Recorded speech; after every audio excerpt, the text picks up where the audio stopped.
Hello family, welcome back to my channel. আজকে আরও একটা নতুন রেসিপি নিয়ে চলে এসেছি। এখানে ফুলকপি কেটে নিয়েছি, একদম সেই ছোট ছোট যে ফুলকপিগুলো হয় না, একদম দেশি ফুলকপি, ওই ফুলকপি আর আলু কেটে নিয়েছি অনেকটা পরিমাণ।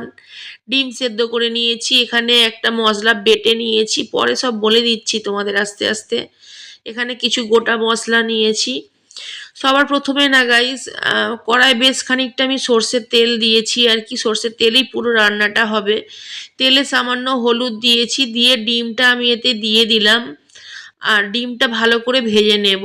আর হলুদটা দিলাম যাতে তেলটাও ছেটকাবে না, প্লাস ডিম ভাজার কালারটা খুব ভালো আসবে। আর ডিমটাকে একটু ভালো করেই ভাজতে হবে, তাতে খেতে ভালো লাগবে। তো ডিমটা ভাজা হয়ে গেছে, আমি তুলে নিচ্ছি আস্তে আস্তে। আর ডিমের গায়ে না একটু কেটে দেবে, জানো তো, ছুরি দিয়ে হোক বা খুন্তি দিয়ে হোক, মানে যখন ভাজতে দেবে তার আগে একটু কেটে দেবে। তাতে কি হবে, যেটা তুমি রান্না করবে আর কি, যে গ্রেভিতে ডিমটা দেবে সেই গ্রেভির টেস্টটা আর কি ভালোভাবে ডিমের ভেতরেও ঢুকবে, প্লাস ডিমটা তেলে দেওয়ার পর ঝট করে ফাটবে না। ডিম ভাজার তেলেতেই আমি ফুলকপি আর আলু একসাথে দিয়ে দিচ্ছি।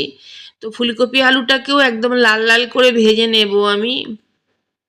খুব সুন্দর করে লাল লাল করে ভাজতে হবে, তাতে খেতে কিন্তু বেশি ভালো হয়। আর এইবারে কি করব গাইস, এগুলো ভাজা হয়ে গেছে, তুলে নেব। ফুলকপির গায়ে যখন একটু পোড়া পোড়া ভাবে, মানে ছ্যাঁকা লাগবে আর কি, বা পোড়া পোড়া ভাবে যখন ভাজা হবে, সেই ফুলকপির টেস্ট কিন্তু ভালো হয় খেতে।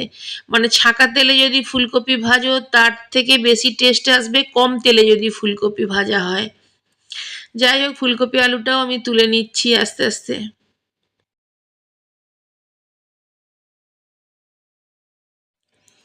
এখানে ভাজাভুজিগুলো সব রেডি হয়ে গেছে, এইবারে যে গ্রেভিটা সেটাই আর কি বানাবো।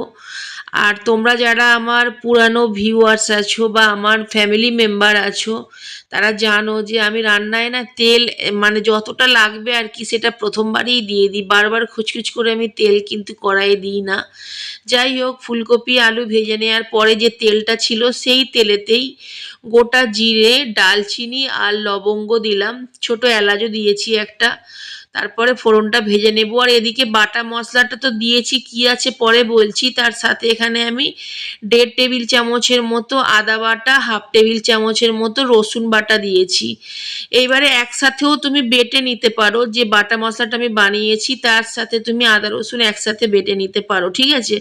কিন্তু যেহেতু আমি ফ্রিজে না, আলাদা করে আদা বেটে রাখি, আলাদা করে রসুন বেটে রাখি, তো ওই জন্য ওটা যেহেতু আলাদা করে রাখা ছিল তোমাদেরকে আমি আলাদা করেই দেখালাম, কিন্তু যখন বাটা মশলাটা করবে তখন একসাথে দিয়ে দিতে পারো। ফোড়নটা যখনই একটু ভাজা হয়ে যাবে তারপরে বাটা মশলাটা আমি একসাথে দিয়ে দিলাম। তারপরে কিছু গুঁড়ো মশলা দিচ্ছি, যেমন চিনি দিলাম সবার প্রথমে। তো বেশ খানিকটা চিনি দিলাম, হলুদ গুঁড়ো, ধনে গুঁড়ো, জিরে গুঁড়ো আর কাশ্মীরি লঙ্কা গুঁড়ো দিলাম।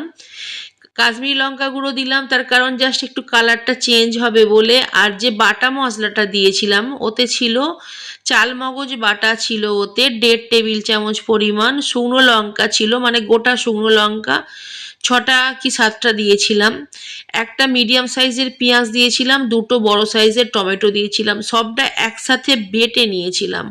আর আদা রসুনটা তো তোমাদের দেখালাম যে ওটা আমি আলাদা করে দিয়েছি, তোমরা একসাথে দিয়ে বেটে নিতে পারো, ঠিক আছে, তোমাদের কাছে যদি না থাকে আর কি আলাদা করে বাটা। যাই হোক, পরিমাণ মতো নুন দিলাম। মশলাটা খুব ভালো করে কষিয়ে নিয়েছিলাম, যতক্ষণ না তেল ছাড়ছে মশলা থেকে ততক্ষণ কিন্তু মশলাটা কষতে হবে। তেল ছেড়ে দেওয়ার পরে আলুটা ফুলকপিটা দিয়ে দিলাম, দিয়ে হালকা করে একটু নাড়াচাড়া করে নেব, তারপরে এতে আমি জল দিয়ে দেব। ফুলকপি বা বাঁধাকপি রান্নায় কিন্তু তেলের পরিমাণটা এমনিই একটু বেশি লাগে, কিন্তু একটা জিনিস খেয়াল করছো কি, এখন কিন্তু কোনো রকম তেল দেখা যাচ্ছে না। তো যতটা তেল দরকার ততটাই দিয়েছি, এক্সট্রা কিন্তু আমার রান্নায় তুমি খুব কম তোমরা তেল দেখতে পাবে। যেমন আজকে রান্নায় কিন্তু তেল একদমই খুঁজে পাবে না, যতটা দরকার অ্যাকচুয়ালি ঠিকঠাকভাবে ততটাই দেওয়া হয়েছে, কারণ ঘরোয়াভাবে তোমাদেরকে আমি দেখাতে চেষ্টা করেছি। আর আজকে আমি বানাচ্ছি ফুলকপি, ডিম, আলু দিয়ে একটা তরকারি আর কি। তো ফুলকপির সাথে ডিমটা খুব ভালো লাগে আর কি, খুব ভালো যায় যারা আমিষ খায়। আর যারা নিরামিষ খায় তাদের জন্য ফুলকপি আলুর তরকারিও খুব ভালো লাগে। জল দিয়ে দিলাম। এইবারে আর কিছুই নয়, আরও একটু জল দেবো এতে। দেওয়ার পরে এটাকে আমি প্রথমে ফুটতে দেবো, যখনই ফুটে যাবে তারপরে এটা ঢাকনা লাগিয়ে আমি সেদ্ধ করার জন্য চাপা দিয়ে রাখবো। তো বেশ কিছুক্ষণ আমি এটাকে ঢাকনা দিয়ে রেখেছিলাম। জলটা অনেকটা কমে গেছে, মানে গ্রেভিটা আর কি অনেকটা কমে গেছে। খুব সুন্দরভাবে মানে আলু ফুলকপি সেদ্ধ হয়ে গেছে। ডিমগুলোও দিয়ে দিলাম। এইবারে আর মিনিট 4-5 ফুটিয়ে নেব, নিলে এটা নামিয়ে নেব। খুব সুন্দরভাবে দেখো আলুও গলে গেছে। ফুলকপির আমি একটু ডাঁটা শুদ্ধ রাখি, জানো তো। ডাঁটা শুদ্ধ রাখি বলতে যেগুলো সেই সাদা সাদা বড় বড় ফুলকপি হয়, ওই ফুলকপির ডাঁটা শুদ্ধ কিন্তু ভালো লাগে না। যেগুলো একটু ছোট ছোট হয়, দেখবে ঘিয়ে ঘিয়ে কালারের ফুলকপি হয়, যেটাকে দেশি ফুলকপি বলে, ওটা আমি ডাঁটা শুদ্ধ রাখি। মানে একটু বেশি করে ডাঁটা শুদ্ধ কেটে আমি রান্নায় ব্যবহার করি, কারণ ভালো লাগে, খেতেও ভালো লাগে, প্লাস ফুলকপির ফুলটা না ঝট করে গলে যাবে না। দেখো প্রত্যেকটা ফুলকপি কিন্তু গোটা গোটা আছে রান্নার মধ্যে, মানে ধরে রাখে ওই ডাঁটাটা না, ফুলটাকে খুব সুন্দরভাবে ধরে রাখে। লাস্টে ঘি আর গরম মশলা দিয়ে দিলাম। পুরোপুরি এটা রেডি হয়ে গেছে গাইস। এটা একদম মানে আমি নামিয়ে নেব, গ্যাসটা বন্ধ করে দেব, একটু হাই ফ্লেমে ফুটিয়ে নেব, তারপরে গ্যাসটা আমি বন্ধ করে দেব। যে কোনো ঝোল যখন ফুটবে না, দেখবে সাইডে যখন তেল ছেড়ে দিয়েছে হালকা হালকা, তখন জানবে ঝোলটা রেডি হয়ে গেছে। তো যাই হোক, আমি ঝোলটা নামিয়ে নিয়েছি। আর খুব সুন্দর একটা গন্ধ বেরিয়েছে আমাদের পুরো রান্নাঘরটায় একদম, মানে ডিম ফুলকপির যে ঝোলটা হয়েছে আর কি, তো এর গন্ধে একদম ম ম করছে। যাই হোক, আজকে একটু অন্যভাবে প্রেজেন্ট করছি তোমাদের কাছে তরকারিটা আর কি। তো সেটা হচ্ছে মাটির বাসনে আজকে পরিবেশন করছি।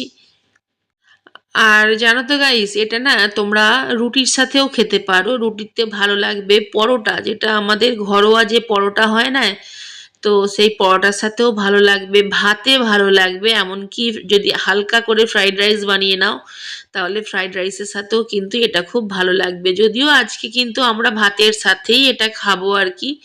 তো প্রতিদিনের মতো আজকেও আমি আমার যে বাড়িতে ছোট্ট একটা বিচারক আছে আর কি, তো ওকেই বলবো আর কি যে খেয়ে কীরকম লাগলো, ওই বলবে তোমাদের।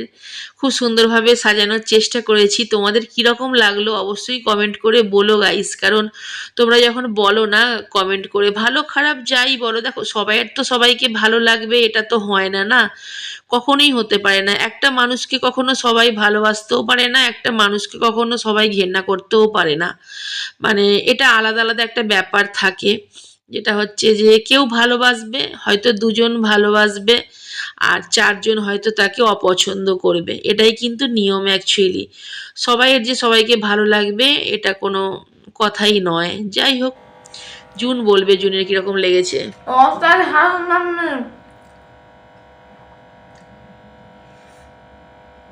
বন্ধ করো। না ঢালো, নো বন্ধ, পড়ে যাবে। ফটো দেখ পুরো সাদা হয়ে গেছে। আমি খেতে জানি না, তোমরা জানো না, ভদ্রভাবে খেতে জানিস না, এরকম চোখগুলোই আসবে। হ্যাঁ তাই নে, ফটো কেন আবছে আসছে কি জানি। দাঁড়া একবার, কেমন লাগছে? ভালো। এত আবছে আবছে আসছে কেন কি?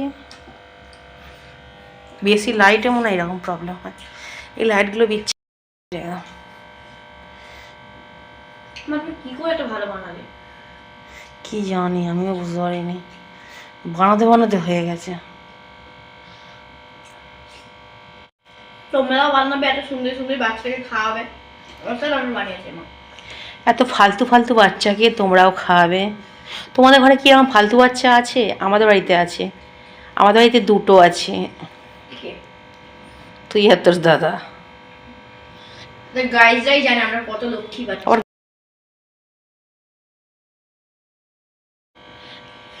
এত মাখো মাখো হয়েছে জিনিসটা বলার মতো না।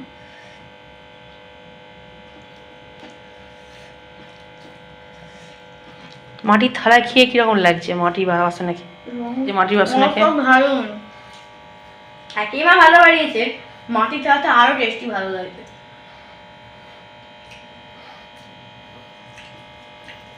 চলো বাই করে দে। না না বাই করে দে। ডিমটা কাটছি দেখাই। আচ্ছা ডিমটা খেলে দেখাতে হবে। আচ্ছা এইভাবে ডিম কামড়াতে হয়। ওহো বাই বাই বাই। আমার চ্যানেল লাইক সাবস্ক্রাইব করতে ভুলবেন না টাটা।